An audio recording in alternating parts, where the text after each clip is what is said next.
If you're new to Java, or even if you've been coding in the language for some time, it's likely that you've encountered code that reads something like this, or this, or this. And when you looked at it, you may not have fully understood what this is trying to represent. This short video is on the topic of Java generics. Now, this is a topic that has the potential to get us off in the weeds with some significant complexities, but we won't go there today. I'm going to introduce the concept, I'm going to give you a couple of examples, and then point you off in a direction where you might find this capability useful. Generics let you create classes that can be used for any data type with a couple of limitations, and that data type can be specified by the programmer at compile time. In other words, you can create classes that perform certain tasks or utilize certain algorithms without writing a class for each possible data type. One for integers, one for strings, one for doubles, etc. Generics uses a feature of Java called formal type parameters. To create a class that uses a formal type parameters, you list the type identifier inside of the diamond operator, and that's the pair of angle brackets. The class declaration where you use this will look something like this. The diamond operator, as you see, follows the class name, and Oracle recommends that you use a single uppercase letter as the type parameter. In the examples that I'm going to show you, I'm using T, which stands for type. But if you've seen documentation or code, say for any of the collection classes, such as an array list or a linked list, you'll often see E used as the formal type parameter. And that's to indicate that there's going to be an element of that collection. So you declare your class in this way, and then when you put it to use, when you instantiate the class in your program, you provide the data type that you're going to utilize. The compiler will then use that data type every place that it encounters the formal type parameter, the T or the E or the V. So every time it finds that in your code, it will substitute in that data type that you've provided. Enough talking about this. Let's look at a simple example of a generic class.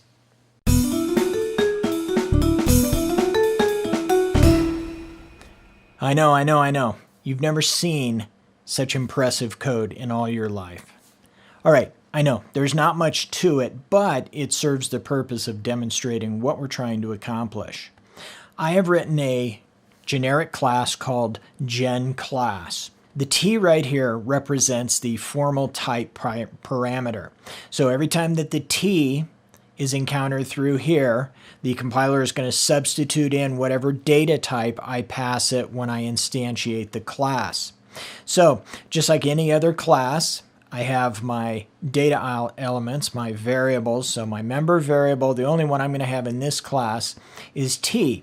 So this is going to declare that type. So data object will be of whatever type the class gets instantiated with. I have a very simple constructor here, which simply assigns the object or the type object that I pass into it into data object. So it gets its value through the constructor just like any other class that you've written. In this case, I return it back. So you see that T can be used as the return type from a method as well. So again, T, whatever that data type is that gets instantiated, that T will get returned back to the calling program. And of course, in the calling part of your program, you're going to have to make sure that your variables and your types match up. Otherwise, you'll generate exceptions, but that won't have anything to do with the class. Now, in this class, just for demonstration purposes, I have a method called showType. You don't have to include this. This just goes and looks up what the data type is for the particular instantiation that I run here. All right, here's my demonstration class. It's going to be used with both of the demonstrations that I do. I'm going to call my method generic test. So this is going to use GenClass. So let's see how this works. When we look at the code for generic test, we see a couple of things that are real important. Here is my declaration of a variable in int object for the integer version of gen class. So here's where I pass the data type. And one of the limitations that I mentioned earlier, this only works with reference types. So you can't pass primitives here. So you can't use int or double. But what you can use is the wrapper classes.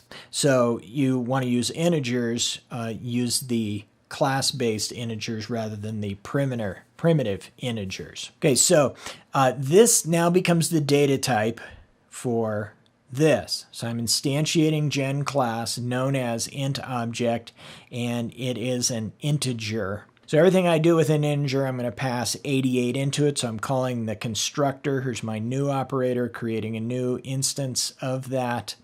And it's assigning it over to here. It shows the type. Now, here's where the fun begins. Okay, so I'm going to create a new object. Okay, I'm gonna create a new object called what I call it, string object or strobject. And this time I'm going to substitute in string as the data type. Again, I'm calling the same class. So it's just now going to operate as a string class rather than as an integer class. And do the same thing. So let's execute this. And it doesn't do anything really exciting, but it looks at the type of t. And it says the first thing you called me was an integer. The second thing you called me was a string. And basically, here's the output for that. An integer 88 and a string called generic test. So that is a simple single parameter generic class. You can have multiple parameters for your class. You are not limited to a single parameter, but I want to demonstrate this as clearly as possible.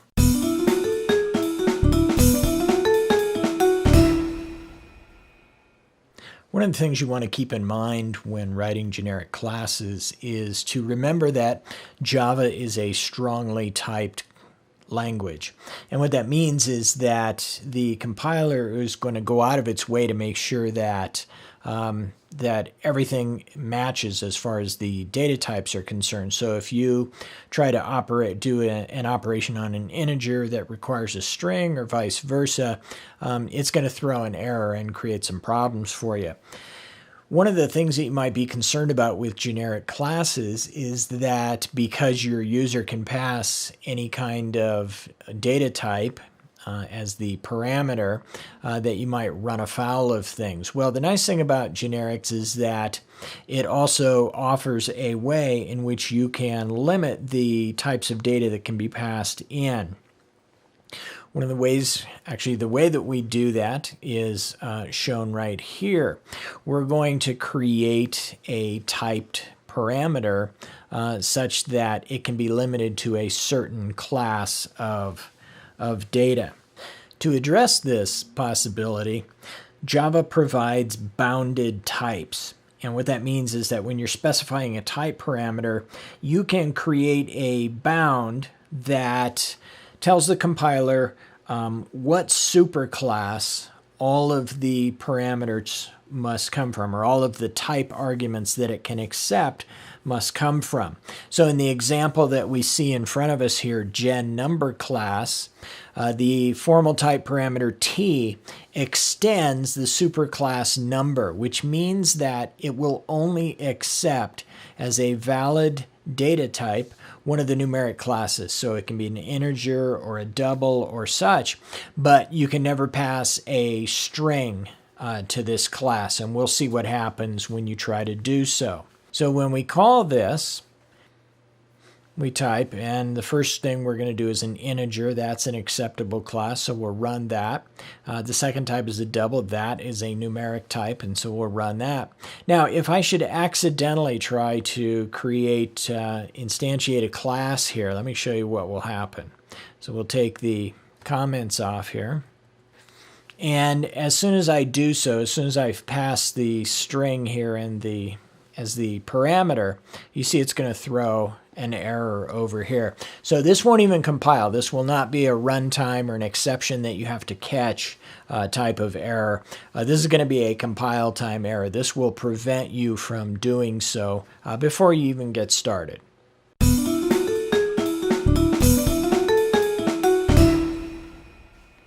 Here's the Javadoc documentation for the class array list, and you can see the formal parameter type listed right here as E. That means that this class is purposely designed to accept an element of any class or any reference class that you want to place within it. If I look over at some sample code here, you can see that in one case the array list is a donor class or a donor object, and in the second example it's an array list of donation objects. This could just as easily been an array of integers, an array of strings, an array of doubles, whatever it is you wanted to place into that array. The class is designed so that it can manipulate and add and remove and do all the things that it does, any kind of data that you want to store in that list. I hope this has been helpful for you. You do not need to write classes specific to any data type. You can use Java's generic functionality to write a class one time, to work out your algorithms one time, to debug everything one time, and have it be able to work with any number of different data types. I hope this has been helpful to you. Good luck on your programming. We'll see you in the next video.